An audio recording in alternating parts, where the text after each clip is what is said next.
اس نے فوراً ہی اپنی گود میں سر رکھ کر لیٹے ہوئے لڑکے کی جانب دیکھا۔ یہ کیا حرکت ہے؟ میری گود سے ہٹاؤ اپنا سر۔ وہ فوراً احتجاجاً بولی، ایکسکیوز می۔ اس نے طیبہ کی بات سنتے ہی اگلے ہی پل اپنا ہاتھ طیبہ کی گردن پر لے جا کر اس کے گردن کی پشت کو پکڑا اور خود پر تیزی سے جھکایا کہ وہ بالکل چہرے کے روبرو ہو گئی، کہ اب قریب تھا کہ ناک سے ناک مس ہو جاتی۔ اس کے اچانک عمل پر وہ پھٹی پھٹی آنکھوں سے اسے تکنے لگی۔ تم نے خود کہا تھا اپنے گھر جاؤ۔ میرا گھر تو تم ہی ہو طیبہ۔ ٹھیک ہے، تم کہتی ہو گھر سے نکل جاؤ تو میں نکل جاتا ہوں تمہارے گھر سے جو 4 دیواریوں کا بنا ہے۔ تم کہتی ہو اپنے گھر چلے جاؤ تو میں آ گیا اپنے گھر، اور میں کیا کروں؟ میرا گھر تو تم ہی ہو۔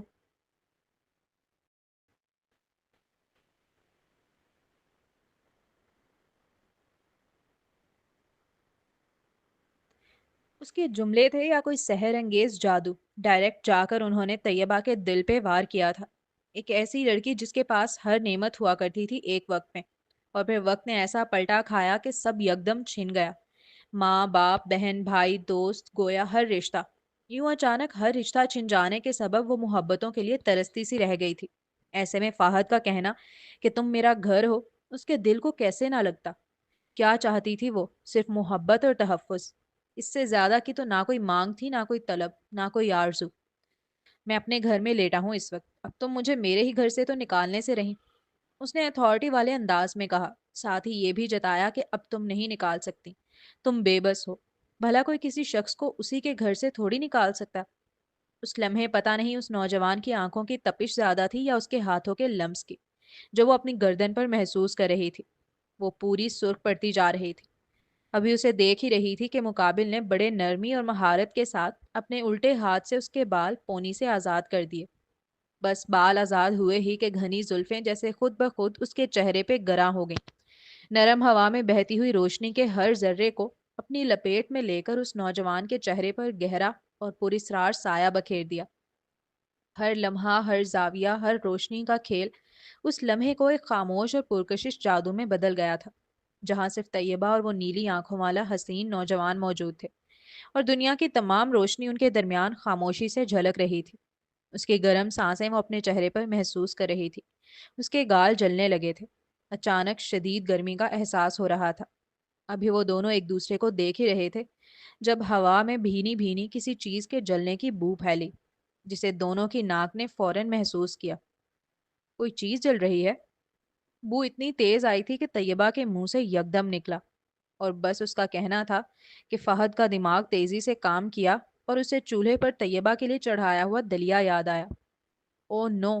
وہ فوراً ہی اس کی گردن سے ہاتھ ہٹا کر تیزی سے اٹھا اور کمرے سے باہر کی جانب لپکا، جبکہ طیبہ ایک ہاتھ سے اپنی گردن سہلا کر دوسرا ہاتھ ہوا میں لہرانے لگی جیسے پنکھے کی طرح خود کو ٹھنڈا کرنے کی کوشش کر رہی ہو۔ شدید گرمی نے اسے گھیر رکھا تھا، اور ساتھ ہی رکا ہوا سانس جو انجانے میں وہ کب سے روکے بیٹھی تھی، اسے منہ کھول کر ہوا میں چھوڑا، جو اس لمحے کے بھاری احساسات کی عکاسی کر رہا تھا۔ اب چلتے ہیں اگلے سین کی جانب۔ چکھ کر بتاؤ نمک مرچیں ٹھیک ہیں یا اور ڈالوں؟ وہ ایک چمچہ دلیے کا بھر کر لایا تھا، اس کے سامنے لا کر بڑی نرمی سے اسے ٹیسٹ کرنے کے لیے کہنے لگا۔ طیبہ نے بجائے ٹیسٹ کرنے کے اسے گھورنا شروع کیا، جس کے جواب میں وہ ہر طرف دیکھ رہا تھا سوائے اس کی سیاہ نشیلی آنکھوں کے۔ ہاں ٹھیک ہے، لڑائی چل رہی ہے، لیکن وہ کبھی اسے بھوکا نہیں رہنے دیتی تھی ناراضگی میں بھی، پھر وہ کیسے رہنے دے؟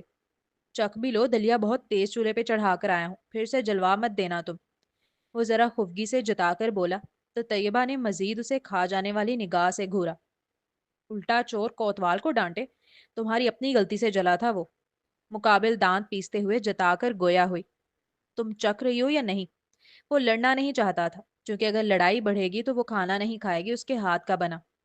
نہیں، اسپاٹ سے لہجے میں انکار کرتے اس نے منہ موڑ لیا تھا۔ ٹھیک ہے، پھر جیسا بھی بنے کھا لینا۔ وہ منہ پھلا کر دانت پیس کر بے بسی سے کہتا وہاں سے چل دیا تھا۔ کچھ دیر بعد وہ دلیے سے بھری پلیٹ ٹرے میں سجا کر 2 چمچے اور پانی کے گلاس بھر کر اس کے پاس لے آیا تھا۔ وہ بیٹھ کر موبائل چلا رہی تھی، اس کی جانب دیکھا تک نہیں۔ ایسے میں گرم ہے، کھا لو، ٹھنڈا ہو گیا تو پھر کھایا نہیں جائے گا تم سے۔ وہ ٹرے اس کے پاس بیڈ پر رکھ چکا تھا، لیکن طیبہ نے ایک بار اس کی جانب نگاہ نہ کی، جیسے اس کی موجودگی سے بھی بے خبر ہو۔ وہ نرمی سے اپنی بات کہتا کمرے سے نکل گیا تھا۔